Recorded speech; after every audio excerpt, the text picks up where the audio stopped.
This is the H-Files with John Porter.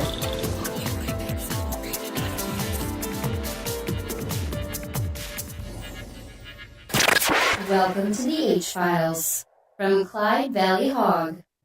Jaipur at the Ignition Festival of Motoring at the Glasgow SECC, along with Clyde Valley Hog. We were on our stand on the Friday, Saturday and Sunday. We were hoping to do a parade lap, but we never got to do it. But we've got a good selection of celebrities that we managed to capture. Despite being told that we weren't allowed to talk to them, we managed to blag our way in, had a chat with them, had an interview with them. We'll go through them shortly. We didn't get to do our parade lap, unfortunately, but we have been promised that we'll be able to do it next year. We had 21 bikes on the stand, so good representation from the club. It was very popular. We even had a duel with the blood bike guys, with my siren and their siren. So I think an honourable draw was the conclusion. Anyway, moving on. We were hoping, as I said, I was hoping to interview some of the celebs, but we were basically told they were under contract and we couldn't get to talk to them. So we were coming across the floor one on Saturday morning. DC and some of his entourage from Red Bull had obviously just been doing a track walk, and they walked in the back door right beside our stand. So I asked DC if he could, I introduced myself, asked him if we could do an interview, and he said no problem. So that's what's going to follow first. Then later on, we get invited into the Red Bull pit. We were out. I was out taking photographs, and one of the mechanics, Dave, had recognised us from earlier on, so he took us over and we had a chat with them. We nearly lost the awning at one point, so you'll hear that. The wind was quite wild on the Sunday. And then we also got to speak to Jimmy McRae, the former rally driver. So, all in all, a good weekend for Clyde Valley Hog. Kind of moving on, we'll start with the interview. So, DC, John Porter from Clyde Valley Hog, welcome to the H-Files. We're going to have a quick chat about your thoughts on this event. With that, what do you think of the event so far? Well, I think it's fantastic, and I've been sort of kicking myself that I wasn't a bit more proactive in the days when I was actually racing to try and get a Formula 1 car up here, especially back in the sort of late 90s, early 2000s, when I was actually capable of winning some races. But for whatever reason, it just never came together. So it's great that we have this opportunity now to celebrate motorsports, whether, obviously there's a lot of competitors here, but I think, for families to be able to bring the kids along and to see that there's opportunities in what I think is a great industry. So, anything you miss about the sport? Anything you've left behind? Being part of a big team of people that are all aligned, all focused, all hungry to try and have success. And that's a wonderful environment in which to live. So you've had a chance to speak to some of the fans. I've seen you signing autographs and stuff. What do you take from the fans that you get around here? You know what I've really noticed, and a lot of people would think I would say this because I'm at home and you want to say nice things to the environment you're in, but I really notice how polite people are. And not by that I mean it's little things like asking who's going to have a picture, and then once you've done it you get a thank you at the end. And that's not to be disrespectful to other places I've been, but it really struck me about the level of manners that we have, and the crowd have, and the motorsport crowd have. And I have a 7.5-year-old son, so I'm going through the whole, what to say please and thank you and all the stuff that we were taught with our parents, and now we're teaching our kids, and hopefully it'll perpetuate, through the generations. But that classic thing about manners costing nothing, and a smile and a please and a thank you will get you a long way, and just generally treat people with respect. And I was always brought up with that mantra from my parents, who I saw last night at a wee family shindig. And I'm sort of instilling that into our son going forward, because the most important thing is to be polite and respectful. You can't always be polite and respectful, because sometimes you're pissed off, sometimes you're running late, sometimes you're just in a bad mood. But I think being able to recognise that and try your best to give as much time as possible when you have time. I don't think that's too much to ask. Did you ever get the chance to drive for any other teams? I know we know you drove for Williams, you drove for Red Bull, and you drove for McLaren. Did you ever get a Ferrari opportunity? I always wanted to have an equal status. I was offered a chance to drive for Ferrari by Jean Todt back in '96 when I joined McLaren, and the contract he offered was if Michael was fifth and I was fourth, I had to take the instruction to move over. If I was third and he was fourth, and so it goes on. And I just couldn't sign a contract that committed me to being a number two. Now, in the fullness of time, I know that I never won the championship, but my contract at McLaren alongside Mika, although we occasionally had team orders, largely speaking, I had equal opportunity on engines and gearboxes and all that sort of thing. And that at least gave me the feeling that I could, on an equal footing, go out and try my best and see what I could deliver. Who was your fastest teammate? My fastest was definitely Mika Häkkinen in my mind. I think he was one of the naturally quickest guys out in the racetrack. He had a very short career actually. He didn't spend a lot of time in Formula 1, but he won those two titles, and he had some great battles with Schumacher. So they were the two sort of main guys at that time. Kimi, I just don't get Kimi. He's still I was 3 years teammate with him. I didn't really get him. He's got great speed and that sort of stuff, but he's not a grafter. He doesn't put the effort in with the team. But yet, if you say something negative like I am now, then a lot of people really, really like him because he's shut up, I know what I'm doing. I think was his famous line from Abu Dhabi. So I just don't, coming back to my serious answer at the beginning about being polite and respectful, I just don't get it, treating people badly. What do you think of the current state of Formula 1 at the moment, DC? I think it definitely disappeared up its own arse for a while there with, with all this sort of save the planet, hybrid and what have you, and it's put a lot of pressure on Formula 1 in the last few years because the small teams, they went from having an engine supply of £5 million a year, which is a huge amount of money, to suddenly having to pay £20 million a year, all under the umbrella of being environmentally friendly. And there's no question that the technology they develop is super impressive. 160 horsepower stored in a tiny little battery pack, which, all of the hybrid technology road cars, a huge amount of the performance is lost in overcoming the weight of storing all that energy in the batteries. So the only way to really accelerate that development is in sport and motor racing, because you have to. Road car manufacturers aspire to, but they don't have the same pressure to deliver it because they're not directly in competition against the stopwatch. So I'm hopeful that we're now coming back into, with wider cars, wider slicks, things like that, back to the days where the drivers looked like they were working hard.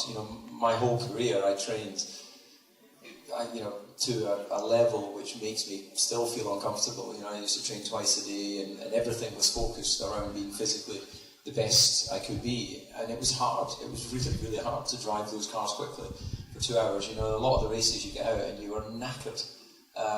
Even to walk up to the podium, it was really uncomfortable at times. You try and hide it from your competitors, but the time you finish all the press conference and stuff, you get back to your driver room and you bloods and parts of your body that shouldn't be bleeding, and blisters from the car rubbing on the ground and on your hand, and just generally it was tough, but that was a great feeling to know that you pushed yourself mentally and physically. So I think if you look now at the lap times, the fastest sort of race laps were from around 2004, so the race laps have got slower and slower as the cars have got heavier and less downforce. So I think it'll take a big step back towards it. It might even be faster, and I think it should be, because we live in a world where computing power and things around us just get faster and faster, more efficient, and that's why we keep buying all the latest technology.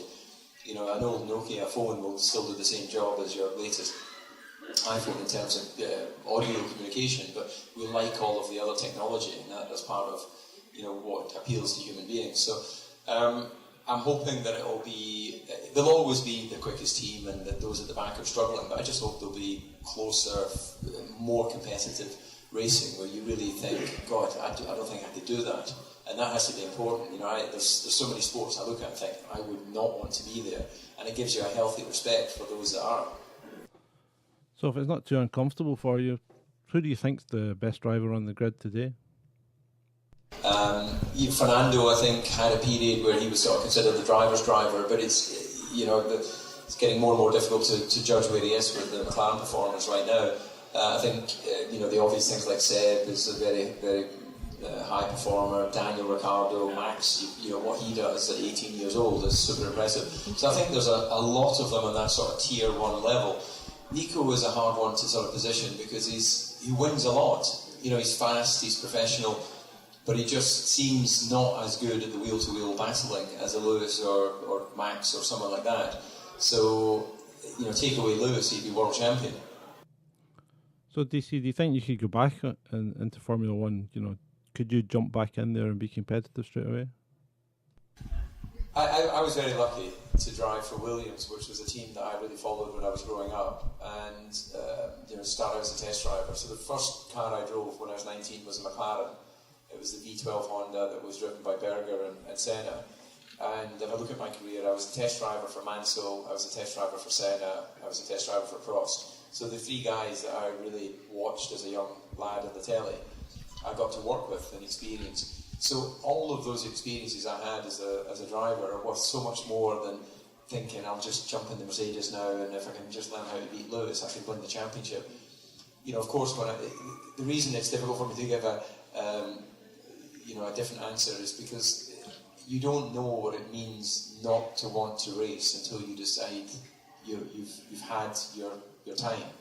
And I could never understand why anyone would ever choose to retire when I was racing, because you're 100% committed. Everything you do is about competition and trying to improve. And then one day you wake up and go, I don't think I'm getting any better. And the minute you think that's when you're mentally retired. And as soon as you're mentally retired, the next generation comes up and just do a better job because they have absolute belief, absolute commitment, and can't imagine never being a racing driver. So, although of course I remember racing in Formula 1, and of course I'm still involved as a commentator, I don't really remember much about being a Formula 1 driver because I've switched that off and I've moved on to another life, still associated with it, but I'm no longer a racing driver. I've got the memories and some of the, remember the highs and the lows, but I just can't rediscover and reconnect what it felt like to want to, when you went to bed at night, the last thing you thought about was how you could improve as a driver the next day, and the first thing you thought about when you woke up was how to improve. Now, when I go to bed at night, I just hope I open my eyes again in the morning. SECC, Okay, and I'm really looking forward to the new cars for next year, the bigger tyres. Have you seen any of them yet? I've just seen on the images online, so I've not actually seen them live, but yeah, they're wider, they'll have more grip, definitely going to be better. So you're looking forward to getting in this car today and giving it a tonk around the track? Absolutely, yeah. I think it's a fantastic setup, isn't it? So great that we've got this event in Scotland. And we've got the weather, so you've got that with you? Unbelievable, yeah. I'm going to have to get the sun cream on. Yeah, thanks very much for that. Okay, thanks DC. Cheers, I'll let you get on. Cheers, mate. Thanks for that. Cheers. Oh, and one more thing, DC. Have you got a Harley? I've got a V-Rod. So there you got it. From the horse's mouth, indeed, DC has a V-Rod. So we asked him if he wanted to bring his own one the next time, and I believe our merchandiser Catherine, who was also my glamorous camera assistant, is sending him a complimentary Clyde Valley Hog patch. So we'll have DC as part of the Clyde Valley team. Check out www.clydevalleyhog.com. So moving on, we had a chat with the guys in the Red Bull pit, so let's listen to that now. Okay, John Porter for the H-Files in the Red Bull pit at the Ignition Festival of Motoring, speaking to Dave. And we've got the other Dave with us as well as a backup in case one of our Daves fails. Yeah. So Dave, you used to be a Formula 1 mechanic in the pit crew and travelling around the world, and now you're travelling around the sunny Scotland to the festivals like this. Yeah, well, it's sunny at the moment. We brought the sun with us. Yeah, I heard it was a bit wet yesterday when the cars were out on the track. It was a bit, but it made it more interesting. Yeah. More fun to see. So when you guys are out and doing your pit crew stuff and it starts raining at a Grand Prix, it's great for us as spectators. what's it like for you guys working in the pits? Well, obviously you do get a bit wet, but it doesn't change too much for us because we're prepared for it, and you got all the gear to cope with the changing weather. Cool. So, it's a young man's game travelling around the world. You guys are getting on a bit now, much like myself. Whoa! We had lift off. Say about the weather, there goes the awning. Yeah, the awning just about took off there. So, wee bit of... Is that meant to be under that mat? Yeah. Is that what happened? Yeah. Bloody hell. So that was a bit of excitement. So when's your car going out today? It's 1 o'clock. 1 o'clock. Yeah, DC's driving. Cool. I spoke to DC yesterday. You did? He seems a decent enough guy. Yeah, he's a great man. Yeah. He's a true Scot. Yeah. So he's kept all his money. But yeah, he's a good man. I saw some footage of him on the way back from, was it Hungary, in the private jet with Mark and Jensen Button. Yeah. And they looked like they were having a good laugh. Yeah, they got on well. Yeah. I take it you guys don't get to travel on a private jet? No, definitely not. No, we're at the other end of the scale, aren't we? Yeah. Do you have to travel on the lorries, or do you have a... No, generally we fly to events. Right. Well, this event here, we come up by train, so right, it seems to be the easier option. Cool. Good. Okay, well thanks very much guys, it's been great. And else you think that the viewing, well not the viewing, the listening public of Clyde Valley Hog are wanting to hear about Red Bull? I think so. I think, yeah, we're a good friendly team, so we'd like to think that they would do. So next year, how's the new car looking? Any kind of insight into it? There's no really insight. Design hasn't really started yet, and we'll start design and building earnest obviously later on in the year. Right. Okay. So you're still working on this year's car? You're still developing? We are. Yeah. Also, we're still chasing the championship. We still want to try and finish ahead of Ferrari. Yeah. Which put us second in the championship. We know we can't catch Mercedes, but hopefully we'll be able to bring in the Ferraris. I think with your driver lineup this year with Daniel and Max, Daniel in particular seems to be a fantastic driver, and the guy never stops smiling apart from Monaco. Yeah, that was I think he had reason not to smile in Monaco, but he bounced back, didn't he? Yeah, but they're both good drivers, they're both easy to get on with. They both obviously push really hard, and that's what we expect. Great, fantastic. Thanks very much, guys. It's been more than accommodating. So from Clyde Valley Hog to the Red Bull team, thanks again. No worries. Cheers. So a brief chat with Dave and Dave, and thanks again to the Red Bull team for all their hospitality over the weekend. And we wandered down the pit lane, I suppose it is a pit lane, and we wandered down there. We saw some of the other cars. There was a Lotus Formula 1 car and a Williams FW. From the 80s, and then we managed to capture Mr. Jimmy McRae, so a brief chat with him now. There you go, that's yours. So, John Porter for H-Files here with Jimmy McRae, famous rally driver. Hi, how are you? Yep. And exhibitionist extraordinaire. You've been giving it Tonka. Thank you. Well, you've got to try and put on a show, haven't you? Oh, absolutely. The old Subaru's going well, so everybody thinks it sounds lovely, so it's... Yeah. Saw how you went down the back straight. You weren't holding back. No, at least I stopped at the end of the straight. Some of the rally boys didn't stop at the end. Yeah. I saw one of the guys rolled a car on Friday. Did you see that one? Yeah. Up here, then a McLaren went off and damaged all the front of it as well. So, They got it replaced quite quickly though. I think they had a run down to Leicester and picked up a new front end for it. If you can afford a McLaren, you can afford to fix it. Well, that's it. So what do you think of this event? I think it's fantastic. You know, when I heard about this at the beginning of the year, I thought, we'll never be able to get that in Glasgow. But we've done it, and you know, the people that are here and the popularity and everybody's just so chuffed with it. It's great, really great. And we spoke to DC earlier, and he was loving it. He thinks it's great. It's really good. I mean, where can these guys, you know, around about here, where can they come and watch a Grand Prix car doing what Dave has done with it, and the rally cars, and all that, everything. Yeah. Even down to the big American rusty old pickup. you Yeah, know. I saw them. There seems to be quite a fashion these days, bringing over these beat up. I think they call it patina. Is that what they They've call got it? is it? patina, Aye. aye. I was going to say So they bring rust box. Aye, they bring them over. Then folk drive them around. In fact, one of our guys has got a short block Chevy, 5.7 litre. 5.7. Oh, it can shift, but he's got to hold the door shut with string. So, what about the rest of the thing? Have you been round and had a look at the exhibits? Show there, aye. No, I think. Did you see the bikes there? Did you see our Harleys? I've seen the Harleys there as well. Aye. So we were hoping to get a parade lap, and we thought we were going to be able to do that this year, but apparently that's not been able to happen. So next year we're hoping to get the parade lap no, done. I'm sure. That'd be good, because No, we're a wee bit definitely. disappointed that we didn't get a run round the track. This year. I think, to be honest, it's been very much suck it and see Yeah. this year, and proved a big success. And were you coming back next year then? Oh, if they ask me back, I'll come back. Oh, I'm sure they'll ask you. Provided I don't do anything wrong the next couple of runs. Yeah. Thanks very much, Mr. Okay, McRae. A right pleasure then. speaking to you. Okay, no bother. Take Cheers, care. bye. Cheers. So there we go. Not a bad weekend for Clyde Valley Hog H-Files. Quite interesting. A few people that we don't normally speak to, mixing it with the celebs.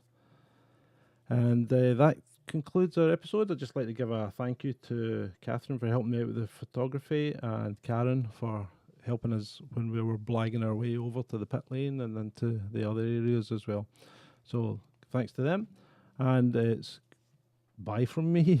See you again.